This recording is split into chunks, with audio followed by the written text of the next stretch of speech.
Hi, thank you so much for your prestige and your precious video, mister Mooppa. ഞാൻ നിങ്ങളിൽ നിന്ന് കുറച്ച് കാര്യങ്ങൾ കടമെടുക്കുകയാണ്. ആക്ച്വലി പുള്ളിയുടെ ടൈം ലൈനിൽ വന്നതാണ്. ജാഫറിക്ക ഭയങ്കര സംഗതിയാണെന്ന് സിബിനെ വെച്ച് ഒരു ഗെയിം കളിക്കാൻ പുള്ളി പ്ലാൻ ഇട്ടു. ആകെ മൊത്തത്തിൽ ഡ്രാമയാണ് കേട്ടോ, മൊത്തത്തിൽ ഡ്രാമയാണ്. ഗബ്രിയുമായിട്ടുള്ള നാടകം മോളോട് പറഞ്ഞു കൊടുത്തതാണ്. മോൾ അതിനനുസരിച്ച് കളിച്ചു. പക്ഷെ മോക്ക് ഇടയ്ക്ക് കയ്യിൽ നിന്ന് പോയി. പിന്നെ അതൊന്ന് ഡെവലപ്പ് ചെയ്യാൻ അപ്പൻ അങ്ങോട്ട് അതിനകത്ത് ഇടിച്ച് കയറുന്നു, ബാക്കി ഇത് കൊടുക്കുന്നു, അത് കൊടുക്കുന്നു, അങ്ങനെ കുറേയധികം കാര്യങ്ങൾ. എനിവേ എല്ലാം കൊള്ളാം, മൊത്തത്തിൽ ഡ്രാമയാണ്. ഇപ്പോൾ എല്ലാ ഇടങ്ങളിലും പ്രചരിക്കുന്ന ഒരു ഫോട്ടോ ഉണ്ട്, സിബിനൊപ്പം നിൽക്കുന്ന ഒരു ഫോട്ടോ. അപ്പം നമ്മൾ സ്വാഭാവികമായിട്ട് തെറ്റിദ്ധരിക്കും. കാരണം സിബിനാണ് ശക്തമായി ജാസ്മിനെതിരെ ഇവിടെ പ്രതികരിച്ചിട്ടുണ്ടായിരുന്നത്. കൂടുതൽ സംസാരങ്ങൾ പറഞ്ഞിട്ടുള്ളതും സിബിനാണ്. അതൊരു ഗെയിം ഷോയെ പറ്റിയാണ് സിബിൻ പറഞ്ഞിട്ടുള്ളത്. പേഴ്സണലി അവർക്ക് ശത്രുത വരണമെന്ന് നമുക്ക് പറയാനൊക്കത്തില്ല. പക്ഷെ ആ ഗെയിം ഷോയുടെ ഡെപ്തും അതിൻ്റെ വാല്യൂ നശിപ്പിക്കുന്ന രീതിയിലാണ് ജാസ്മിൻ അതിനകത്ത് ആക്ട് ചെയ്തത്. അതിനെപ്പറ്റിയാണ് പുള്ളി പറഞ്ഞിട്ടുള്ളത്. അപ്പം നമ്മൾ വിശ്വസിച്ചിട്ടുണ്ട്. ഇപ്പം പെട്ടെന്ന് മാറ്റി പറയുമ്പോൾ നമുക്ക് സിബിനോട് തന്നെ ഒരു വെറുപ്പ് തോന്നാൻ ചാൻസ് ഉണ്ട്. കാരണം നിലപാടില്ലായ്മ ഒരു കുറ്റമല്ലല്ലോ. അപ്പം നിലപാടില്ലായ്മ കണ്ട് നമുക്ക് പറയാവുന്നതുമാണല്ലോ. എനിവേ ഈ ഒരു വിഷയത്തിൽ എല്ലാവർക്കും കൺഫ്യൂഷൻ കിടക്കുമ്പോൾ ജാഫറിക്കുക സ്വന്തം PR ടീമിന് ഒരു വാട്സപ്പ് കൂട്ടായ്മയൊക്കെ ഉണ്ടാക്കി ആ ഗ്രൂപ്പിലേക്ക് ഇട്ടുകൊടുത്തൊരു വോയിസ് പുറത്തു വിട്ടിട്ടുണ്ട് നമ്മളുടെ മൂപ്പൻ. നമുക്കതൊന്ന് കേൾക്കാം. ഒത്തിരി കാര്യങ്ങൾ വിശദമായി സംസാരിക്കാറുണ്ട്. സത്യത്തിനൊപ്പം നേരിനൊപ്പം കാര്യങ്ങൾ സംസാരിക്കാം. മോനെ സിബിനെ ചെന്നൈ എയർപോർട്ടിൽ വെച്ച് കണ്ടത്, സിബിനെയും മറ്റേ വിടായി ആര്യയും കൂടെ. അപ്പൊ ഈ പുള്ളി എന്നോട് വന്ന് കണ്ട് സംസാരിച്ച് ഒരു സോറിയൊക്കെ പറഞ്ഞ് ഇങ്ങനെ എന്തുകൊണ്ടെന്ന് വെച്ചാൽ അത് വിശേഷം എന്നൊക്കെ ചോദിച്ച് കാര്യങ്ങളൊക്കെ ചോദിച്ച്, ശരി ഞാൻ ഒരു ഫോട്ടോ എടുക്കട്ടെ എന്ന് വെച്ച്. ഞാൻ പറഞ്ഞ എടുത്തു, അതിനെന്താ ഫോട്ടോ എടുക്കുന്നതിനെന്താ. അതിന് സിബിനും ഞാനും ഞങ്ങളോട് നിൽക്കുന്ന ഫോട്ടോയെ അതിലിട്ടിട്ടില്ലെന്ന് തോന്നുന്നു. ശരിയാ അമിതാഭ് ബച്ചനല്ലേ ഫോട്ടോ എടുക്കാൻ. ആര്യ ഞങ്ങൾ എല്ലാരും കൂടെ എടുത്ത ഒരു ഫോട്ടോയും ഉണ്ട്.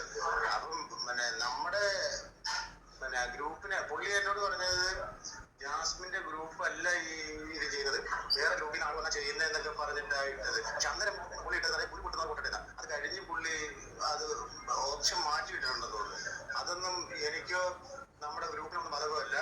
പുള്ളി വന്ന് ചോദിച്ച് ക്ഷമയൊക്കെ പറഞ്ഞോണ്ട് ഞാൻ ഫോട്ടോ എടുക്കാൻ കൊടുക്കുന്നുള്ളൂ. ഇത് ഗ്രൂപ്പിലിട്ടേരെ അദ്ദേഹം അത് ഗ്രൂപ്പിലിട്ടേക്കാനാ പുള്ളി പറയണേ. അപ്പം ശരിയാ. അപ്പം ഗ്രൂപ്പൊക്കെ ഉണ്ടല്ലേ ഇക്കാക്ക.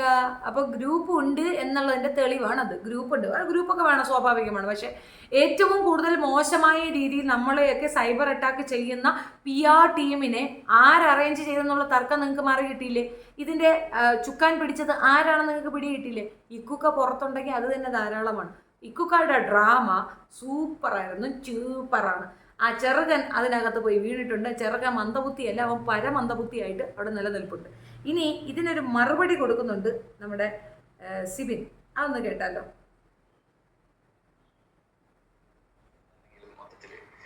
അതുകൊണ്ട് ഞാൻ അദ്ദേഹത്തിനോടൊന്ന് സംസാരിച്ച് പാരന്റ്സ് അല്ലേ എന്നുള്ള രീതിയിൽ ഇപ്പൊ ഒന്ന് സംസാരിച്ചാണ്. അപ്പൊ കണ്ടപ്പോഴും ഞാൻ തുടങ്ങിയത് പറയേണ്ട സാഹചര്യം ഇല്ലല്ലോ. ഇതിനെ കുറിച്ച് പറയാനുള്ള കാര്യങ്ങൾ വ്യക്തമായിട്ട് ഞാൻ കേട്ടു. ഞാൻ ആ വീഡിയോസ് കണ്ടു, പുള്ളി ഓഡിയോ ഷെയർ ചെയ്ത് കണ്ടു. മാപ്പ് പറയേണ്ട സാഹചര്യം ഇല്ലല്ലോ.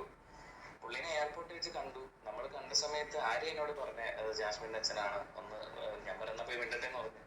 അങ്ങനെ പോയി സംസാരിക്കാൻ പറഞ്ഞ് സംസാരിച്ചത്. ബിക്കോസ് ഇപ്പം ഗെയിമിൽ നിന്ന് ഞാൻ പുറത്തായെങ്കിലും ഫൈറ്റ് നടക്കുന്നത് ഞാനും ജാസ്മിനും അല്ലേ പുറത്ത്, PR ആണെങ്കിലും മൊത്തത്തില്. അപ്പൊ അതുകൊണ്ട് ഞാൻ അദ്ദേഹത്തിനോടൊന്ന് സംസാരിച്ച് പാരന്റ്സ് അല്ലേ എന്നുള്ള രീതിയിൽ പോയി സംസാരിച്ചാണ്.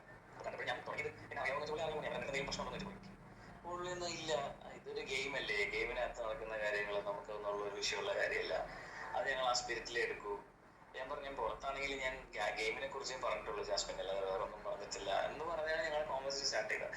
ഏതാണ്ട് 1 മണിക്കൂറോളം ഞങ്ങൾ സംസാരിച്ചു. ഞാൻ പുള്ളിയുടെ വൈഫ്, അതായത് ജാസ്മിന്റെ ഉമ്മ, അവരൊക്കെ എന്നോട് പറഞ്ഞത്, മോനെ നീ PR-നെ എന്താ വിഷമിക്കരുത്, അവരങ്ങനെ പലതും പറയണമെന്നും കാര്യമൊക്കെ വിഷമിച്ചാക്കണ്ട എന്നൊക്കെയാണ് പറഞ്ഞത്. എന്നിട്ട് അവിടെ വെച്ച് തന്നെ പുള്ളി ഈ പറയുന്ന ഒരു 3-4 പ്രാവശ്യം സംസാരിച്ചു. ഞാൻ സംസാരിച്ചിട്ടില്ല, പുള്ളിയുടെ ഫോൺ ആര്യോട് സംസാരിച്ചു. ഇതൊക്കെ ഉണ്ടായത് അവിടെ വെച്ച്. അപ്പം ഫോട്ടോ എടുക്കുമ്പോഴും ഞാൻ പറഞ്ഞു, ഇത് ഫോട്ടോ ഇടാം, അപ്പൊ ചിലർ കുരു പൊട്ടും, ജാസ്മിൻ ചെയ്യാൻ തന്നെയാണ് പ്രശ്നം. അപ്പൊ പുള്ളി പറഞ്ഞു, ആ മോനെ നീ എടുത്തിട്ടോ എന്ന് പറഞ്ഞിട്ടാണ് ഞാൻ ഇട്ടത്. പിന്നെ ഞാൻ എഡിറ്റ് ചെയ്ത് മാറ്റിയത് ഞാൻ പുള്ളി അന്വേഷിച്ച് പോയി എന്നൊക്കെ പറഞ്ഞ് പല സാധനങ്ങൾ വന്നുകൊണ്ടാണ് ഞാനത് എഡിറ്റ് ചെയ്ത് മാറ്റിയിട്ട് ഇതൊരു നമ്മൾ അവിടെ വെച്ച് കണ്ടു എന്താ പറയാ യാദൃശ്ചികമായി കണ്ടുപിട്ടിയതാണ് ഇത്. പിന്നെ വീണ്ടും ഇങ്ങനെ ഒരു കോൺട്രഡിക്ഷൻ വരാൻ സാധ്യതയുണ്ടല്ലോ. അതുകൊണ്ടാണ് പറഞ്ഞത് ജാസ്മിന്റെ PR-കൾക്കെതിരെയാണ്. പിന്നെ പുള്ളിയും പറഞ്ഞ വേർഡാണ് എൻ്റെ അടുത്ത്, സിബിൻ ജാസ്മിന്റെ ഗെയിമിനെ വിമർശിക്കണം, ആര്യയുടെ സ്റ്റോറി ഉണ്ട്. ഞാൻ ആര്യ ഇപ്പൊ എന്തായാലും ലൈവ് വരുന്നുണ്ട്. ഞാൻ ആലോചിക്കുന്നത് ഞാനും കൂടെ ആ ലൈവിൽ അങ്ങ് ജോയിൻ ചെയ്താലെന്ന് ആലോചിക്കണം. കാര്യം പുള്ളി നമ്മുടെ അടുത്ത് കോൺഫിഡൻഷ്യൽ ആയിട്ട് ഒരുപാട് കാര്യങ്ങളുണ്ട്. അദ്ദേഹം ഇങ്ങനെ പുറത്തു വിടുകയാണെങ്കിൽ നമ്മളും പറയാം ദിയ സ്റ്റോറി ഇട്ടത് കണ്ടു, ദിയ എന്നിട്ട് ആരെയും ഫോൺ ചെയ്തു, ദിയ എന്താണ് ഞാൻ ഇപ്പൊ PR അല്ലെങ്കിൽ എന്താ വെറുതെ ഇത്ര പ്രശ്നം അറിയില്ല. എന്തായാലും നമ്മള് ലൈവ് വരാം, ലൈവില് ആര്യ വരട്ടെ, ഞാൻ ജോയിൻ ചെയ്യാം, എന്നിട്ട് പറയാനുള്ളതൊക്കെ പറയാം. എന്താണ് പുള്ളി പറഞ്ഞെന്നുള്ളത് വള്ളി പുള്ളി വിടാതെ എല്ലാം പറയാം. അച്ഛൻ മൂലം മാത്രം കേട്ടാ പോരല്ലോ. അപ്പൊ ഇവർ തമ്മിൽ അവിടെ വെച്ച് സംസാരിച്ചിട്ടുണ്ട്. എന്താണ് വ്യക്തത എന്നുള്ളത് പുള്ളി വന്ന് പറയും. എന്തായാലും നമ്മൾ കുറച്ച് പേര് ചതിക്കപ്പെട്ടു എന്നുള്ളത് വസ്തുത. അതിനിപ്പോൾ Sibin ചതിച്ചാലും, Jaber ചതിച്ചാലും, Jasmine ചതിച്ചാലും, Afsal കുക്ക ചതിച്ചാലും, Capri ചതിച്ചാലും, മൊത്തത്തിൽ യെസ് മൂഞ്ചി വട്ടത്തിൽ മൂഞ്ചി നിൽക്കുന്ന ആരാണെന്ന് അറിയാമോ? കപ്രി അണ്ണനാ. അണ്ണൻ 8 നിലയിൽ പൊട്ടി. നന്നായി കളിക്കാനായിരുന്നു, നല്ല പ്ലെയർ ആയിരുന്നു ആ ചെറുക്കൻ. അതിന് ഈ ഒരു മാരണം കാരണം അതിന് കളിക്കാനും പറ്റിയില്ല, അതിനൊന്നും ചെയ്യാനും പറ്റില്ല. ഈ ഗെയിമിനേക്കാൾ മുഖ്യം നീയാണെന്ന് പറഞ്ഞുകൊണ്ട് സോഷ്യൽ മീഡിയയിൽ എടുത്ത് വെച്ച് അറുമായച്ച് നശിപ്പിച്ച് കോഴിയാക്കി അങ്ങ് മഹാ ചീത്തയാക്കി അങ്ങ് കൊണ്ടങ്ങ് കളഞ്ഞു. അത്രയേ ഉള്ളൂ. അതാണ് ഇതിനകത്ത് സംഭവിച്ചത്. സിബിൻ കണ്ടിട്ടുണ്ട്, സിബിൻ പോയി മിണ്ടിയിട്ടുണ്ട്. പലപ്പോഴും നടക്കുന്നൊരു കാര്യം ഇതാണ്. ചിലരിങ്ങനെയാണ്, ഈ മമ്മൂട്ടിയുടെ ഫാൻസ് മോഹൻലാലിൻ്റെ ഫാൻസ് കിടന്ന് തല്ലുകൂടും. നോക്കുമ്പോൾ രണ്ടും കൂടെ ഒരിടത്ത് കയറിയിരിക്കുന്നതാണ്. അപ്പോൾ നമ്മൾ ഇവർക്കൊക്കെ വേണ്ടിയിട്ട് അങ്ങോട്ടും ഇങ്ങോട്ടും വഴക്ക് കിടുന്നതിനേക്കാൾ നല്ലത് മിണ്ടാതിരിക്കുന്നതാണ് നല്ലത്. ഈ സത്യം പറഞ്ഞാൽ അതിനകത്ത് നല്ല ഡ്രാമ നടന്നിട്ടുണ്ട്. ഈ അപ്പനെ കണ്ടല്ലേ ആ മോള് പഠിക്കണത്. അപ്പോൾ ഈ അപ്പൻ കാണിക്കുന്ന തോന്നിയ ദിവസം അപ്പം പച്ച കള്ളമാണ് പറഞ്ഞതിൻ്റെ ആഫ്റ്റർ എഫക്റ്റ് എന്താണ് ഇപ്പോൾ അവ ഉള്ളതും കൂടെ വന്ന് പറയും. സിബിൻ ഒരു കാരണവശാലും ഒന്നും ഒളിച്ചു വയ്ക്കുന്ന പയ്യനല്ല. അയാൾക്ക് എന്തൊക്കെ ഇവൻ പറഞ്ഞു കൊടുത്തിട്ടുണ്ടോ അതല്ല ഇപ്പം അയാൾ ഒന്ന് പറയും. ഏതായാലും ആ ഒരു ലൈവ് കണ്ട ശേഷം കൂടുതൽ അപ്ഡേഷനുമായിട്ട് വരാം. എനിക്ക് പക്ഷേ സ്ഥിതിയാണ് വരുന്നത്. മോൾക്ക് വേണ്ടിയിട്ട് PR ടീമിനെ അറേഞ്ച് ചെയ്യുന്നു, മോൾക്ക് വേണ്ടിയിട്ട് വാട്സപ്പ് കൂട്ടായ്മ ഉണ്ടാക്കി വെച്ചിരിക്കുന്നു, മോൾക്ക് വേണ്ടിയിട്ട് ഫയറായി നിൽക്കുന്ന അപ്പൻ. ഇതൊന്നും വേണ്ടല്ലപ്പാ, ഇത് തൊഴിലിന് പോയിക്കൂടെ? മീമിക്കാൻ മതി, നല്ല പണിയാണ്, നല്ല കാശ് ഉണ്ടാക്കാം. അങ്ങനെ പൈസ ഉണ്ടാക്കിയിട്ട് മോളെ ഈ മാതിരി എയറിലേക്ക് ഇടാൻ വിട്ടുകൊടുക്കുന്ന ഒരു തന്ത സൂപ്പറാ.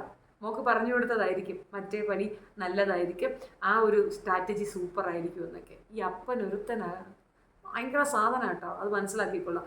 കളവ് പറഞ്ഞാൽ ആളുകളെ ഇതിനകത്തേക്ക് പുള്ളോൺ ചെയ്താൽ നടക്കാവുന്നതാണ് ഇനി നടക്കാൻ പോകുന്നത്. പിന്നെ അഫ്സൽ വന്നിട്ടുണ്ടായിരുന്നു. അയ്യോ ആ ചെറുക്കനെനിക്ക് നിങ്ങൾക്ക് അവനോട് സിമ്പതി ഇതൊന്നും തോന്നണ്ട. ആ സ്റ്റോറിയും അത് റിലേറ്റഡ് ആയിട്ട് നമ്മളോട് അവൻ സംവദിച്ചതും ഒക്കെ തന്നെ അന്നത്തെ സൈബർ അറ്റാക്ക് താങ്ങാൻ വയ്യാത്തതുകൊണ്ടാണ്. കാരണം അവൻ്റെ ഇതിനകത്തേക്ക് പോയി എല്ലാവരും ഭയങ്കര കമൻസ് ഇടുന്നുണ്ടായിരുന്നിരിക്കാം. നീ രക്ഷപ്പെട്ടു പോവനെ, നീ രക്ഷപ്പെട്ടു. ഇത് കേൾക്കാൻ വയ്യാത്തത് കൊണ്ട് ആൾ ഞാൻ രക്ഷപ്പെട്ടു, ഞാൻ വിട്ടു എന്നങ്ങ് പറഞ്ഞതായിരിക്കാം. അതാണ് സാധ്യത, എനിക്കങ്ങനെയാണ് മനസ്സിലാകുന്നത്. പിന്നെ അവനത്ര ജെന്യുവൻ പേഴ്സണും അല്ല, അത് ഓർത്തോണം. ഊന്നക്കായുടെ അടുത്തൊന്ന് അടിച്ചു മാറ്റി എടുത്തതാണ് ഇതിനെ. ഇതാര് വിളിച്ചാലും പോവും. പക്ഷെ എന്നാലും അടിച്ചു മാറ്റി എടുക്കണമെങ്കിൽ ഒരു മനസാക്ഷി വേണ്ടേ? അപ്പം അതില്ലാത്തവർ തന്നെ നമ്മൾ കൂടുതൽ സപ്പോർട്ട് ചെയ്യാനൊന്നും പോകണ്ടെന്നാണ് എൻ്റെ അഭിപ്രായം. ചക്കിക്കൊത്ത ചങ്കരൻ, അവന് ഡിസേർവ് ആയ ആൾ തന്നെയാണ്. അതങ്ങനെ അങ്ങ് പോയിക്കോട്ടെ. ഇതിപ്പോൾ പ്രശ്നം ബിഗ് ബോസിൽ വന്നു, നമുക്ക് ബിഗ് ബോസിനെ വിമർശിക്കേണ്ട ഒരു ആവശ്യമുണ്ട്, അല്ലെങ്കിൽ ആ വിഷയങ്ങൾ എടുത്ത് പറയേണ്ട ഒരു കാര്യമുണ്ട്. അപ്പോൾ ഈ പെണ്ണ് എല്ലായിടത്തും ഉണ്ട്. മെയിനായിട്ട് ഈ ക്യാമറ ഇവിടെ തന്നെയാണ് ഫോക്കസ് ചെയ്യുന്നത്. അപ്പോൾ പിന്നെ നമുക്കൊന്നും ചെയ്യില്ല. ഇപ്പം നോക്കിയാലും നിങ്ങൾ ബിഗ് ബോസ് നോക്കിയാൽ അതിനകത്ത് ഇരുന്ന് അലയ്ക്കുന്ന കാണാം. അത് ക്യാമറമാൻ അവളെ ചന്തിയുടെ പുറകിലാണ്. നമ്മളെന്ത് ചെയ്യാനാണ്? അപ്പോൾ നമുക്ക് ഇതിനെ എടുത്തു വെച്ച് പറയാൻ, അല്ലെങ്കിൽ ഇതിൻ്റെ റിവ്യൂ ചെയ്യുന്നവർക്ക് നിർബന്ധമായി ഈ പേര് ഉപയോഗിക്കേണ്ട ഒരു ഗതികേട് വരുന്നുണ്ടെന്ന് മാത്രമേ ഉള്ളൂ.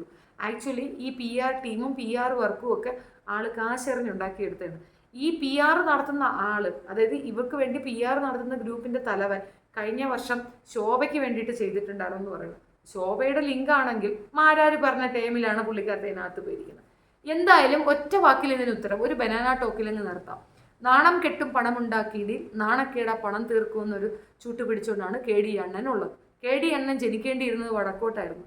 അവിടെ ആയിരുന്നെങ്കിൽ KD അണ്ണൻ്റെ അസ്ഥി പോലും കിട്ടൂലായിരുന്നു. കാരണം കാക്കാമാർ അത്ര സ്ട്രോങ്ങും അവരുടെ പെൺകുട്ടികൾക്ക് വേണ്ടി ജീവൻ കൊടുക്കുന്ന ടീമുകളുമാണ്. ഇങ്ങനെ ഒരു KD എൻ്റെ ജീവിതത്തിൽ ഞാൻ ആദ്യം കാണിക്കുന്നത്. വല്ലാത്ത ജാതി കേട്ടോ, തെക്കന്മാരെ പറയിക്കാനുണ്ടായ ഒരു വല്ലാത്ത ജാതി സാധനം. അത്രയേ ഉള്ളൂ. നാട്ടുകാർ കല്ലെറിഞ്ഞ് കൊല്ലാതിരുന്ന ഭാഗ്യം.